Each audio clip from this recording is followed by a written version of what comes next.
رہائی حاصل کرتے رہو، فدیہ لوگ دیتے رہے، رہائی حاصل کرتے رہے، مگر وہ لوگ جو ہر چمتکار کو نمسکار کر رہے تھے، جو ہر طاقت کے سامنے اپنے گھٹنے کو ٹیک کر اسے معبود حقیقی تسلیم کر رہے تھے، ایسے افراد بھی بارگاہ مصطفیٰ میں حاضر ہوئے اور عرض کرتے ہیں اے مسلمانوں کے پیغمبر، میرے پاس تو ایک ٹوٹی کوڑی بھی نہیں ہے، میرے پاس ایک درہم بھی نہیں ہے۔ اللہ کے حبیب ارشاد فرماتے ہیں جن کے پاس کچھ بھی نہیں انہیں ذرا کنارے کھڑا کر دیا جائے۔ اخیر میں بانی اسلام ہادی اعظم صلی اللہ علیہ وسلم نے بلایا اور بلا کر کے کہا تھا آؤ میں تمہارے لیے بہترین سزا کا انتخاب کر دیتا ہوں، اور ہمارے کرام کی خصوصی توجہ تعلیم ہوں میں اس لیے کہ ہمیں یہ کہا جاتا ہے مولانا صاحب سوچتے ہیں کہ سارے بیٹے کو عالم بنا دیا جائے، مولانا صاحب کہتے ہیں سارے بیٹے کو مفتی بنا دیا جائے، نہیں، دین اور دنیا کی تعلیم کو بڑی خوبصورتی کے ساتھ الگ کیا گیا ہے تاکہ ماڈرن مسلمان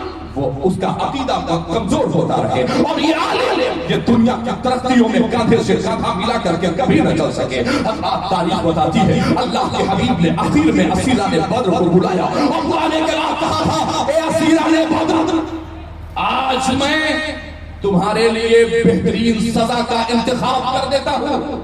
قدم ڈگمگا رہے تھے، بڑا ظلم کیا تھا انہوں نے مکے کی زمین پر۔ اللہ کے حبیب مسکرائے، ارشاد فرمایا، ذرا آپ کی توجہ چاہتا ہوں تمامی سامعین کی۔ اللہ کے حبیب ارشاد فرماتے ہیں اے اسیران بدر، تمہاری سزا یہ ہے تم صحابہ کے 10 بچوں کو ایک قیدی 10 بچوں کو لکھنا بھی سکھا دے، پڑھنا بھی سکھا دے، یہ ہے سزائے مصطفیٰ۔ لکھنا بھی سکھا دے، پڑھنا بھی سکھا دے۔ اب ذرا سمجھئے گا، اللہ کے حبیب نے کہا لکھنا بھی سکھا دے، پڑھنا بھی سکھا دے۔ صحابہ کی جماعت حاضر تھی، عرض کرتے ہیں اما ابا سب آپ کے قدموں میں قربان، اے حبیب خدا، نہ یہ قرآن کو جانتے ہیں نہ قرآن کو مانتے ہیں، نہ یہ حدیث کو مانتے ہیں نہ صاحب حدیث کو مانتے ہیں، اے حبیب خدا یہ صحابہ کے بچوں کو کیا لکھنا سکھا دے، کیا پڑھنا سکھا دے، یہ کیا پڑھا سکتے ہیں؟ عقیدے کے لیے فقہ کی کتابیں، تفسیر کی کتابیں، اصول حدیث کی کتابیں نہیں۔ اللہ کے حبیب ارشاد فرماتے ہیں میرے صحابہ، جہاں ایک طرف صحابہ کے بچوں کو دین کا علم ہونا ضروری ہے، وہی دنیا کے تمام علوم کا جاننا ضروری ہے۔ وہ تمہاری نیتوں پر منحصر ہے کہ تم تبلیغ کیسے کرنا چاہتے ہو۔ ایک ڈاکٹر کیا اس شعبے میں نہیں آ سکتا؟ ایک ڈاکٹر اگر یہ سوچ رہے کہ میں نے ڈاکٹری کا کورس کیا ہے، MBBS MS MD ہم نے کچھ بھی کیا ہے، مگر میرا جو پریکٹس کا طریقہ ہوگا وہ سنت مصطفیٰ کے تئیں ہوگا، وہ حضور کے بتائے ہوئے طریقے پر ہوگا۔ ایک بہترین وکیل، ایک ایڈوکیٹ، وہ اگر یہ سوچ لے کہ میں غلط لوگوں کا مقدمہ نہیں، میں اگر کسی کو ظلم کی بنیاد پر، سازش کی بنیاد پر اسے سلاخوں میں ڈالا جاتا ہے تو ہم اس کے لیے مقدمہ لڑنے کے لیے تیار ہیں، اور انصاف ہوگا تو حضور کے بتائے ہوئے طریقے پر انصاف ہوگا۔ اگر ڈاکٹر یہ سوچ لے، انجینئر یہ سوچ لے، پروفیسر یہ سوچ لے، تاجر یہ سوچ لے، تو خدا کی قسم ضروری نہیں کہ عالم کا سرٹیفکیٹ ہو تبھی آپ کامیاب ہو۔ میرے مصطفیٰ نے کہا تھا کہ تجارت کرنے والا ایمانداری کے ساتھ تجارت کرنے والا کل حشر کے میدان میں صدیقین اور شہداء کی جماعت کے ساتھ کھڑا ہوگا۔ یہ میرے مصطفیٰ ارشاد فرماتے ہیں، اور ہمارا مزاج یہ بن گیا۔ اب ذرا آئیے میں اپنے اصل موضوع کی طرف آتا ہوں۔ اللہ تبارک و تعالیٰ نے اس زمین پر ہمیں اشرف المخلوقات بنا کر کرم والا کرم کہ ہمیں امت مصطفیٰ میں ادنا سا امتی بنا کے پیدا فرمایا۔ ہماری ضرورت زمین پر پیدا کرنے کا مقصد اللہ نے اپنا خلیفہ بنا کے زمین پر بھیجا۔ جتنے پڑھے لکھے لوگ ہیں سب کی زبان سے بس ایک ہی بات، مولانا صاحب تھوڑا سا آپ کا پیجامہ اوپر ہونا چاہیے، مولانا صاحب یہ آپ کی مونچھیں جو ہے تھوڑی سی بڑی ہیں اس کو کم کر لیجیے، مولانا صاحب آپ ٹائم سے نہیں پہنچے، مولانا صاحب آپ کی چھٹی نہیں ہوگی۔ آپ جان رہے ہیں کہ لاک ڈاؤن کے بعد سے کس قدر تیزی کے ساتھ، بہت تیزی کے ساتھ لوگوں نے اپنے بچوں کو ادارے، جامعات اور مدارس اسلامیہ میں بھیجنے سے اپنے آپ کو روک لیا ہے۔ بے شک بے شک، یہ روکا ہے انہوں نے۔ بیٹا نہیں جانا، کیوں؟ اس لیے کہ لاک ڈاؤن میں عالم ایک ایسی جماعت ہے، حفاظ کی ایک ایسی جماعت تھی، مسجد بند، مدرسہ بند، کمیٹی نے کہا غلط کچھ ہے یہ نہیں، سب سے زیادہ پریشان جماعت وہ ہماری جماعت، اور سب سے زیادہ امیر کون؟ 5 روپے کا سامان 50 روپے میں، 100 روپے کا سامان 200 روپے میں. میں یہ بات اس لیے کہہ رہا ہوں اپنے ان علماء کی موجودگی میں کہ امیر کبیر سیٹھیا بھنگاری سیٹھیا اور پیو لکڑے والا کی بیجا تعریف کرنے سے بہتر ہے کہ ہم میدان تجارت میں بھی قدم رکھ رہے ہیں اور میدان سیاست میں بھی ہمیں قدم رکھنا ہوگا. اس لیے کہ دنیا کے سارے دانوں کی کنجی ہے میدان سیاست. اب ذرا تاریخ کی روشنی میں آپ اسے سنیے گا. علماء کی موجودگی میں آن لائن کیمرہ چل رہا ہے. اس کی موجودگی میں پورے دانشوران قوم کو دعوت فکر دیتا ہے ارباب فاروقی. ہم سے کہا جاتا ہے مولانا صاحب آپ کو سیاست سکھانے کی کیا ضرورت ہے؟ ابھی بھائی افضل فاروقی صاحب روزنامہ راشٹریہ سہارا اردو کے پترکار ہیں، صحافی ہیں، انہوں نے کہا بھائی نشہ کے خلاف آپ کو بولنا ہے، نشہ کے خلاف. میں نے کہا بالکل بولیں گے مگر بول سکتے ہیں، بند نہیں کرا سکتے. یہی کلیجہ پھٹ گیا کہ مرکزی ادارہ تعلق غریب نواز ہے ہمارا چند قدم پر ٹھیک ہے. سوچئے گا جس پیغمبر کے ایک اعلان پر شراب کی گگریاں لوگوں نے بنا دی تھی، وہاں شراب بچوانے کا کام یہی بغل میں سراج احمد صاحب کرا رہے ہیں. صاحب بھی کہنا جرم ہے. سوچئے میں نہیں پورے بھارت کے علماء تمام مساجد کے علماء مل کر کے اور یہ کہیں ایس ڈی ایم صاحب، ڈی ایم صاحب، ایس او صاحب، سی او صاحب یہ ٹھیکے بند ہونی چاہیے.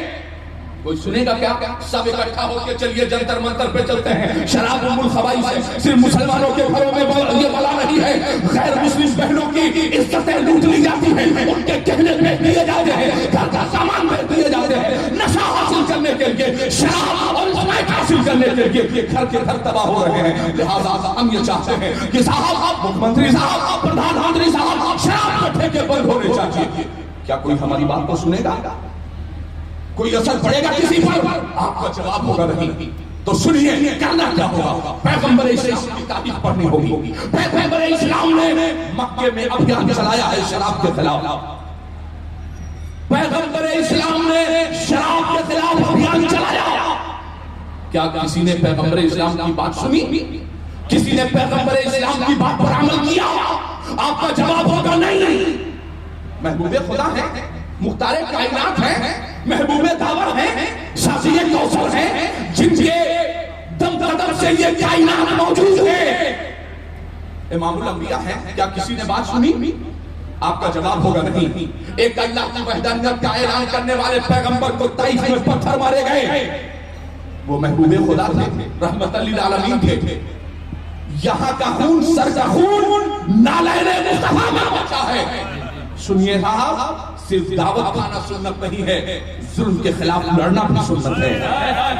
صرف مسواک کرنا سنت نہیں ہے، پیغمبر اسلام کے قوانین کو زمین پر پھیلانا یہ بھی سنت ہے. کہاں کھڑے ہیں؟ ہماری بات نہیں سنی جاتی. ایک عام خزانچی جاہل انگوٹھا ٹیک وہ ایک عالم دین کو چیلنج کرتا ہے.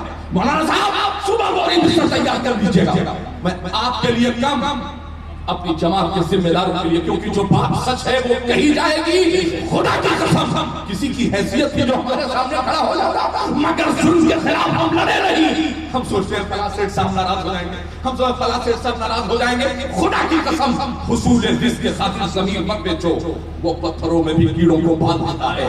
جو خدا کیڑے مکوڑوں کو روزیاں پہنچاتا ہے وہ ہم غلامان مصطفیٰ اور نائبین مصطفیٰ کو ضرور روزیاں پہنچائے گا. مگر طریقہ اللہ نے یہ کہہ کے پیک کر دیا. سنو، بھارت کی سرزمین پر ہو، بنگلہ دیش میں ہو، دنیا کے کسی ملک میں ہو، جب بھی تم پریشانیوں کے شکار ہو جانا تو کسی اور کے طریقے کو نہ اپنانا.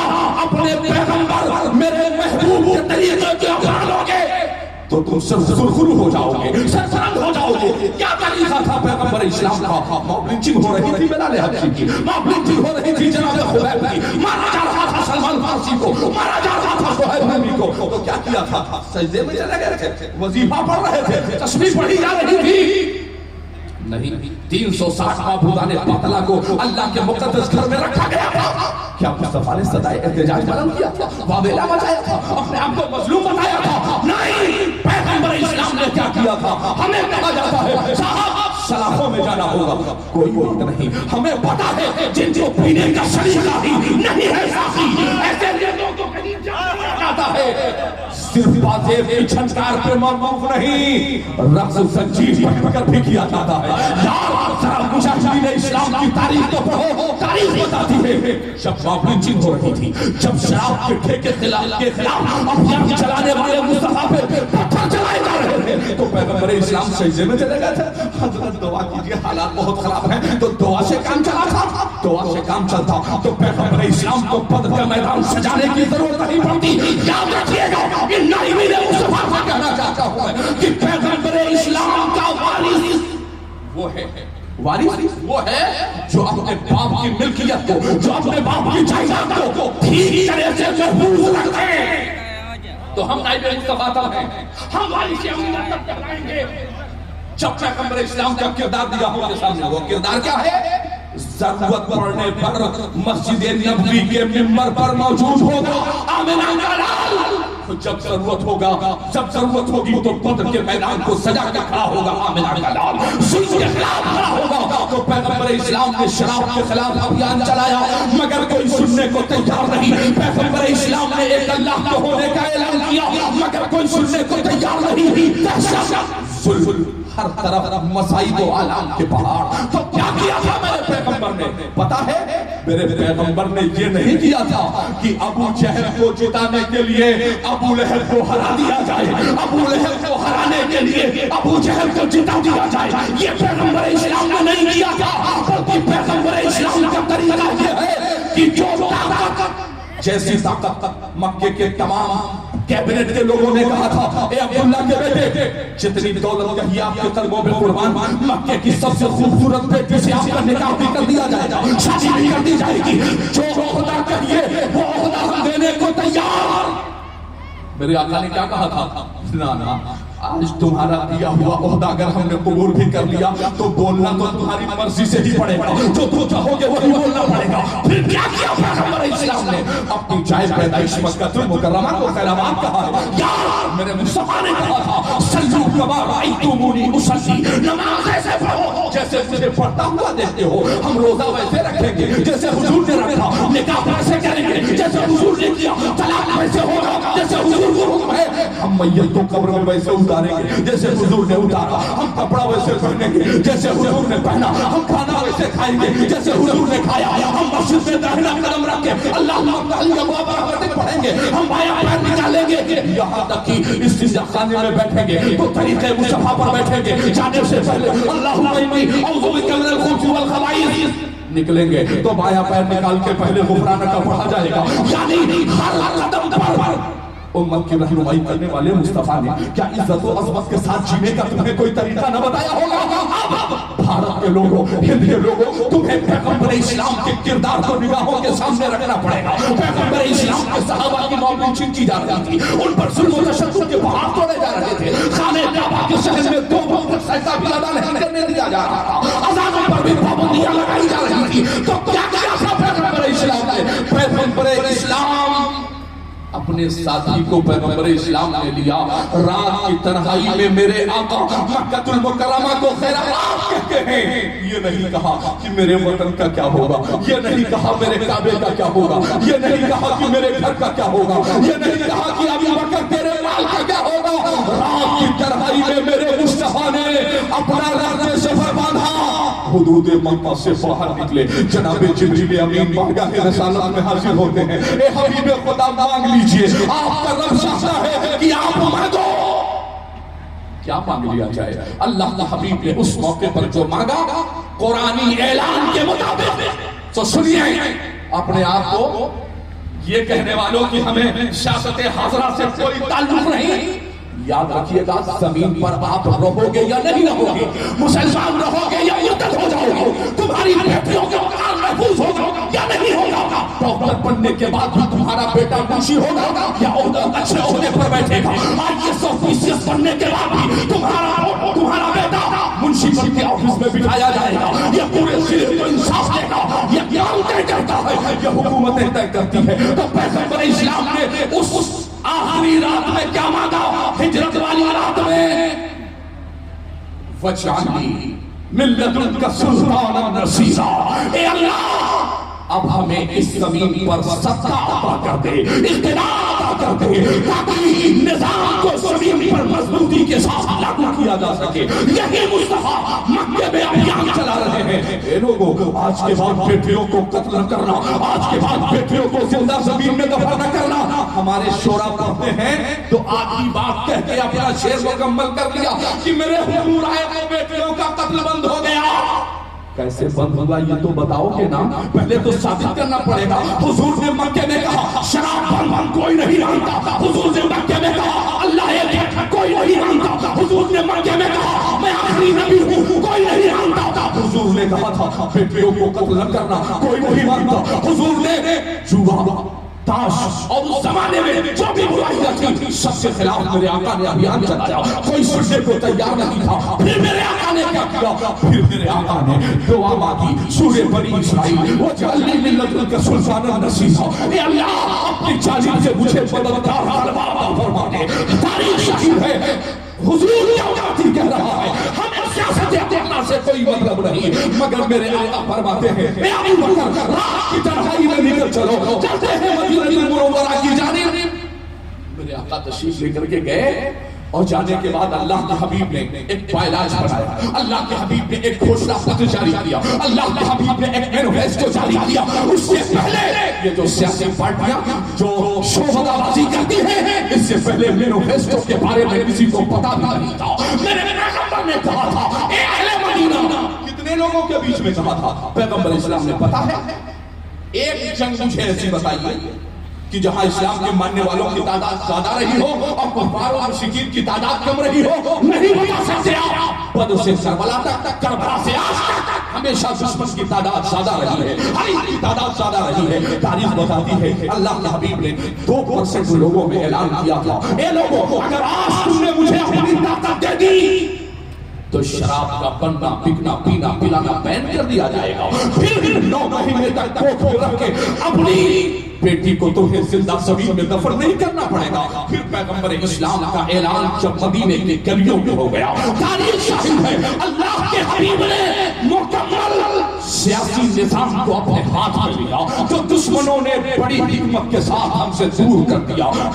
مولانا صاحب آپ کو سیاست سے کیا مطلب؟ تاریخ شاہد ہے اللہ کے حبیب نے نظام سیاست کو مدینے کے نظام کو اپنے ہاتھ میں لیا، اور لینے کے بعد اللہ کے حبیب انتخابی میدان میں اترے، اور اترنے کے بعد اس مینیفیسٹو کو پڑھنے کے بعد اپنے تو اپنے عیسائیوں کی عورتوں نے اور تمام لوگوں نے اہل مدینہ نے پیغمبر اسلام کے نام پر ووٹنگ کر دی۔ وہ مائیں بھی تڑپ رہی تھی، 9 مہینے تک جن کی کوکھ میں بچیاں پل رہی تھی، اور پھر اس زمین میں زندہ دفن کر دیا جا رہا تھا۔ نتائج کا اعلان ہوا تو سنو، پیغمبر اسلام کو سجدے میں، پیغمبر اسلام کے اس معجزے کو بیان کرنے والوں صحابہ میں سورج کا پلٹانا، ابو جہل کی مٹھی میں کنکریوں کا کلمہ رسالت پڑھنا، حبیب عمری کی بیٹی کو شفا دینا، بے شمار معجزات بتانے والوں، ایمانداری سے بتاؤ کیا معجزات مصطفیٰ کو دیکھ کر اہل مکہ نے حضور کو اپنا قائد تسلیم کر لیا تھا؟ جواب ہوگا نہیں۔ پیغمبر اسلام کو لوگوں نے ایکسپٹ کر لیا تھا؟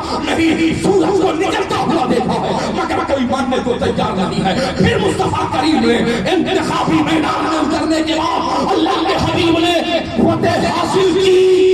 تو یہ محبت میں جملہ نہیں ہے، تاجدار مدینہ، مدینے کے تاج کو پہلی مرتبہ پیغمبر اسلام کے سر پر رکھا گیا، اور ادھر رکھا جا رہا ہے، ادھر آدیش ہو رہا ہے میرے مصطفیٰ کا۔ میں کہہ رہا تھا مکے میں کوئی سننا نہیں تھا، مگر اب سطح کی طاقت میرے ہاتھ میں ہے، وَاجْعَلْنِي مِن لَّدُنْكَ سُلْطَانًا نَصِيرًا، اب اقتدار کی طاقت میرے ہاتھ میں ہے، جاؤ۔ بس ایک کمزور سے منادی نے پورے مدینے میں اعلان کیا تھا آج کے بعد یہ حکومت پیغمبر اسلام کی ہے، آج کے بعد شراب کا بننا بکنا پینا پلانا بین کیا جاتا ہے۔ حضرات تب شراب بین ہوا ہے مدینے کی سرزمین پر، تب پیغمبر اسلام نے کہا تھا آج کے بعد بیٹیوں کا کا قتل زمین پر نہیں ہونا چاہیے. اقتدار کی طاقت کے ساتھ میرے آقا نے اعلان کیا ہے پھر کسی میں ہمت نہ رہی جو بیٹیوں کو قتل کر سکتا, پھر کسی میں ہمت نہ تھی جو بانیہ اسلام کے نظام کے خلاف چلا جاتا. میں آپ سے پوچھنا چاہتا ہوں عزیزان ملت اسلام کا, کہاں ہے ہم؟ بہت بڑا جرم ہم کر رہے ہیں صاحب. ہم کو مطلب نہیں ہے سیاست حاضرہ سے, تو یاد رکھنا مدارس کا تحفظ بھی نہیں ہوگا, پھر مساجد اسلامیہ کو کی عزت اور آبرو بھی پامال ہوتی رہے گی, پھر تمہارے بچوں کے ساتھ ناانصافی بھی ہوتی رہے گی. وہ کام جو میرے آقا نے کیا ہے وہی کرو گے تو عزت والے ہو جاؤ گے, وہی کام جو آمنہ کے لال نے کیا ہے وہی کرو گے تو کامیاب ہوگے. میرے بعد بھی بہت سارے علماء ہیں, میں آخری بات کہہ کے اپنی گفتگو, شاید میری بات بہت عجیب لگ رہی ہو آپ حضرات کو, مگر سچ تو یہی ہے حضرات, جو ہمارے نوجوان, جو ہمارے علماء صلاحوں کے پیچھے ہیں, چاہے وہ سلمان اظہری صاحب ہو اور چاہے کوئی بھی عالم دین, کوئی بھی نوجوان ہو, یقین کیجئے آپ کے پاس بھی اقتدار کی طاقت ہوتی تو جو پاسا حضرت پہ لگایا گیا ہے کیا کسی پہ ہمت تھی جو لگا پاتا؟ آپ کے پاس اقتدار کی طاقت ہوتی, ہر دروازے پر انصاف ہوتا. اورنگزیب عالمگیر بن کر شکنتلا بیٹی کی حفاظت کی جا رہی تھی. 900 سال تک زمین ہند پر انصاف بانٹنے والوں آج دوسروں کی دہلیز پر کٹورا لے کر بھیک مانگ رہے ہو. وہی کام جو میرے آقا نے کیا تھا وہی کام کر لو, کامیاب ہو جاؤ گے. اللہ قرآن میں کہہ رہا ہے تأمرون بالمعروف, اچھی باتوں کا حکم دیجئے. مگر یاد رہے ڈاکٹر صاحب اللہ, اچھی باتوں کا حکم دیجئے, حکم بغیر حکومت کے عمل میں نہیں آتا. تنہون عن المنکر, اور کوئی بھی برائی بغیر طاقت کے ختم نہیں کی جا سکتی ہے. کل تک شراب رکوانے والے شراب بچوانے کا کام کر رہے ہیں. میں اپنے نوجوانوں سے گزارش کرنا چاہتا ہوں کہ آپ چاہے وہ سگریٹ کے نام پر, چاہے وہ افیم اور اسمیک کے نام پر, چاہے وہ یہ جو شراب کی ٹھیکی ہے اس کے نام پر جو نشہ ہو رہا ہے, آپ یہاں سے پیغام لے کر کے جائیے کہ انشاءاللہ العزیز ہم اپنے آپ کو اور اپنی نسلوں کو ہم شراب سے دور کریں گے, ہم نشے سے اپنے بچوں کو دور کریں گے. کوشش کرتے ہیں مگر کسی بات کو عمل میں لانے کے لیے طاقت کی ضرورت ہوتی ہے. یہ سارے علماء ہر جمعہ کو بولتے ہیں, کوئی سننے کو تیار نہیں ہے, مگر طاقت کے ساتھ جب آپ سطح کا حصہ بن کر کے, اقتدار کا حصہ بن کر زمین پر کوئی بات کہیں گے تو اس کہتے ہیں کہ شہر کا نام بدل جائے, بدل گیا, فلاں کا نام بدل جائے, بدل گیا, ہو گیا. تو اقتدار کو سمجھیے, پیغمبر اسلام اور ان کے خلفاء نے اقتدار کے راستے پر زمین پر انصاف بانٹا ہے.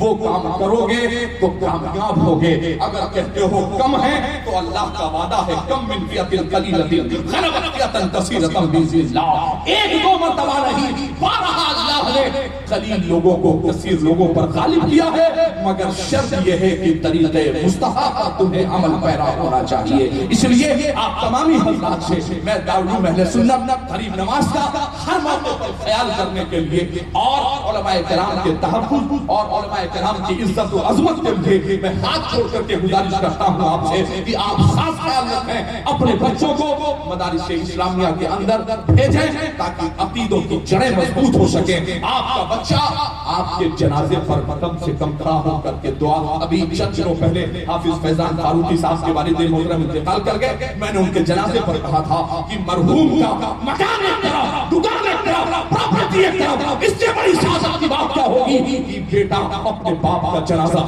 بھی پڑھا رہا ہو. تو اپنے بیٹوں کو مدارس اسلامیہ دارالعلوم اور جامعات کی طرف بھیجیں, اپنے بچوں کو جو مخلوق تعلیم ہے اس سے بچا کر کے اپنے جامعات میں بھیج کر کے ان کے ایمان, عقیدے اور آبرو کی حفاظت کے لیے آپ سبھی لوگوں سے میں گزارش کرتا ہوں. دارالعلوم اہل سنت غریب نواز کا ہر ممکن تعاون جو جس حیثیت کا ہے, صحافی ہے اس انداز سے, ڈاکٹر ہے اپنے انداز سے, وکیل ہے اپنے انداز سے, جو چیز آپ کسان ہو اپنے مدرسے کا اس لحاظ سے اس نکال کر کے, غلہ نکال کر کے, جس سے جو بھی ہو سکے. آج مولانا حفیظ اللہ صاحب قبلہ عالیہ رحمہ کی روح کو سکون ہو رہا ہوگا کہ میں تو درود خاک ہوں, مگر میری تحریک کو آگے بڑھانے کے لیے آج بھی عوام اہل سنت پوری طاقت کے ساتھ میرے ساتھ تیار ہے, میرے ادارے کے ساتھ تیار ہے. اللہ تبارک و تعالیٰ ادارے کو مزید ترقی عطا فرمائے، اس کے اراکین اور معاملین کو اللہ پاک بے پناہ ترقی عطا فرمائے اور حاسدین کی حسد سے محفوظ و معمول فرمائے۔ ہمارے وہ لوگ جو سلاخوں میں بند ہیں اللہ جلد از جلد انہیں رہائی نصیب فرمائے، وہ لوگ جو پریشان حال ہیں اللہ ان سب کی پریشانیوں کو دور فرمائے۔ آپ سے مخلصانہ اپیل ہے کہ حضور کے طریقہ کار پر چل کر کے اپنوں کو طاقت دے کر کے مضبوطی کے ساتھ ان کی آواز بلند کیجیے، انشاءاللہ العزیز اسی زمین پر ہر دروازے پر انصاف ہوگا۔ وما علینا الا البلاغ۔ سبحان اللہ۔